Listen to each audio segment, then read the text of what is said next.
Hi, my name's Daniel Bergen, and I'm here to talk about Oedipus Rex in graphic design and typography with a storyboard.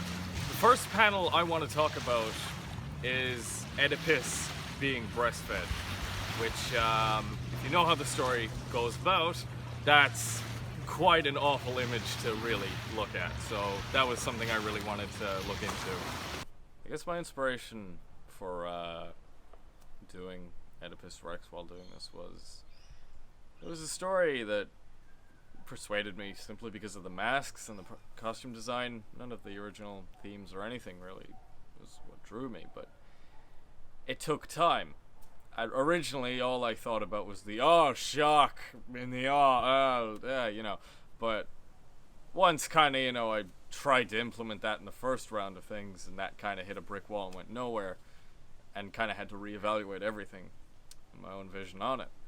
The story became better and made way more sense, and I understand a lot more now why it's so well regarded. As you can see in the second panel, Oedipus is stabbing two different people. Well, the Sphinx isn't really a person. On one side, it's all heroic and he's saving the kingdom because he's killing the beast. Or, on the other side, he's stabbing a man who turns out to be his father. And this shows the two contrasts between who this character is, and mainly that the truth, sometimes as honorable as it can be, will not set you free. When we look back at ourselves, sometimes, in a good or bad scenario, we can see ourselves in a new light, but sometimes that light might not be as good as we remember. And that's what I kind of wanted to communicate with this. The third panel is Oedipus on his knees in complete anguish as his wife / newly discovered mother has now hung herself. It communicates the surface of an arguably innocent man, but still atoning and dealing with his past sins that caused this chain reaction. It's more vibes than anything, but when he tears out his eyes at that iconic moment, I could feel it being kind of an allegory, for people who self-harm under extreme stress, anger, many other varieties for those reasons. So when I chose to present this visually, I could only really bring myself to do it in a cartoony style such as this, where his eyes are just dangling out and he's got like a little grimace.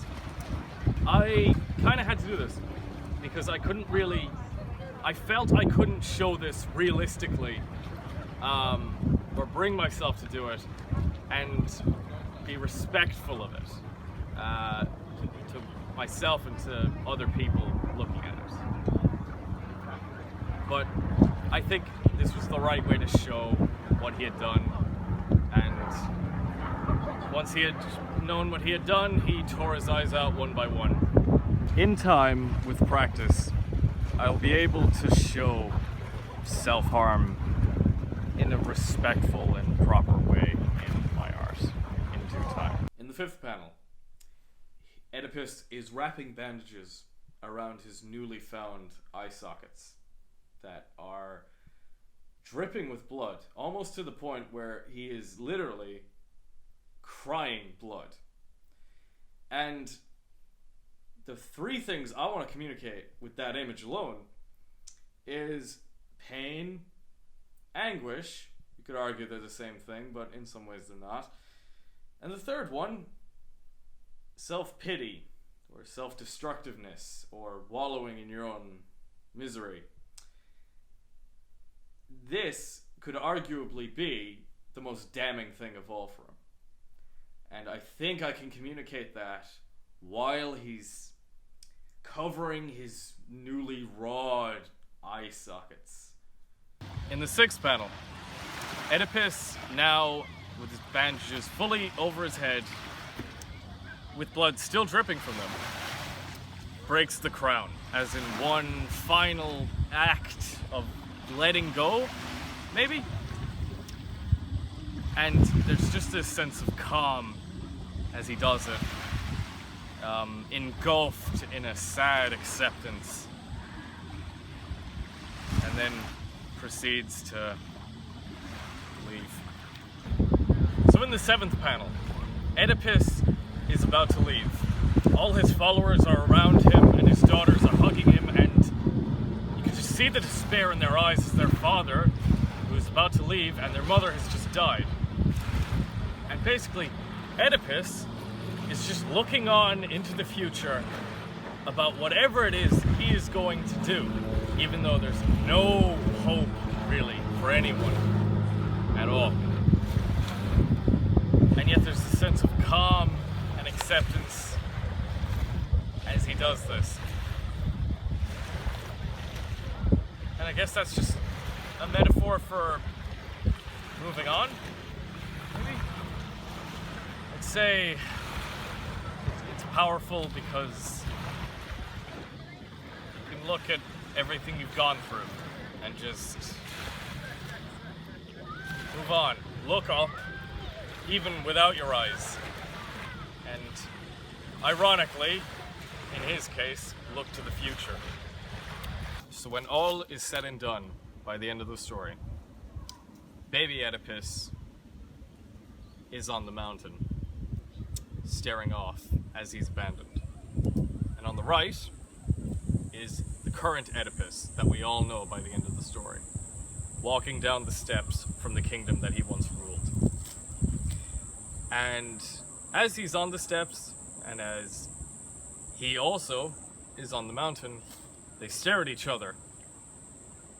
One had been abandoned and left.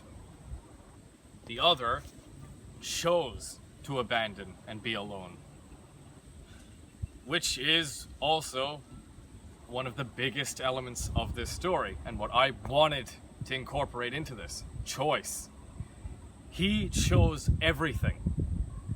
He could have left well enough alone, and he would have been okay.